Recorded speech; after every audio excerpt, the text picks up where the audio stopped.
Halo semuanya, di sini aku mau sharing tentang crypto research. Sebelum itu, aku mau kasih tahu alasan pribadi aku kenapa kita harus melakukan research sebelum ngeluarin uang buat invest di proyek kripto. Data dari CoinMarketCap menunjukkan total ada 25.672 kripto di pasar per tanggal 12 Juni 2023. Kalau dipikir-pikir, berapa persen ya dari semua kripto ini bakal bertahan di pasar dalam kurun waktu 10 tahun ke depan? Mungkin aja kurang dari 10%.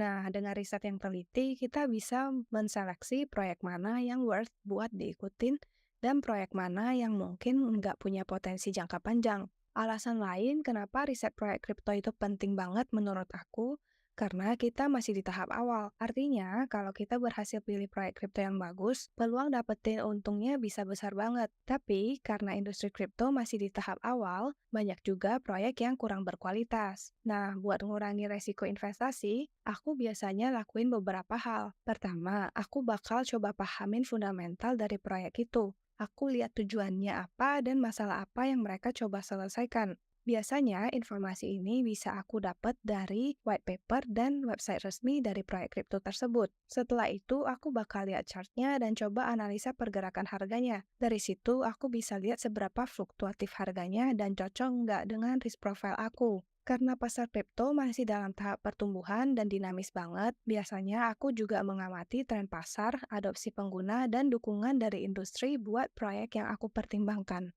Kesimpulannya, tujuan dari aku melakukan riset kripto itu buat ngurangi resiko, bukan buat ilangin resikonya. Soalnya setiap investasi pasti ada resikonya. Tapi dengan riset yang mendalam, aku bisa dapetin pemahaman yang lebih baik tentang proyek kripto yang aku mau investasiin. Jadi, aku bisa buat keputusan rasional berdasarkan fakta dan analisis yang objektif.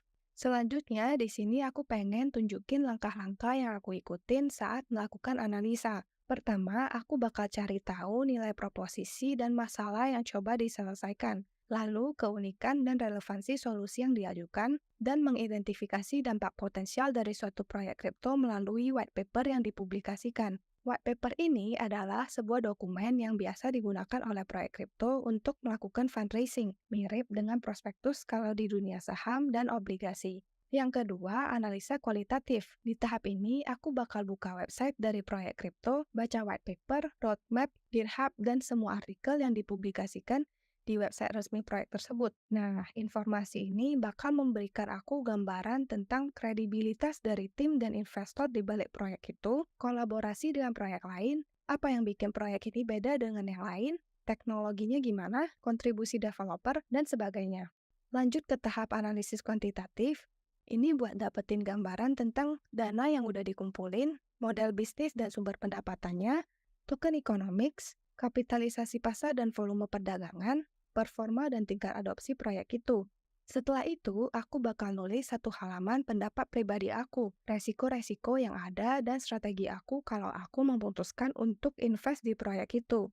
Di tahap post-investment follow-up, biasanya aku akan melakukan review terhadap update terbaru, pencapaian proyek terkini, dan pertumbuhan tingkat adopsi. Next, aku bakalan praktekin cara aku menganalisa suatu proyek dengan langkah-langkah yang baru aku tunjukin.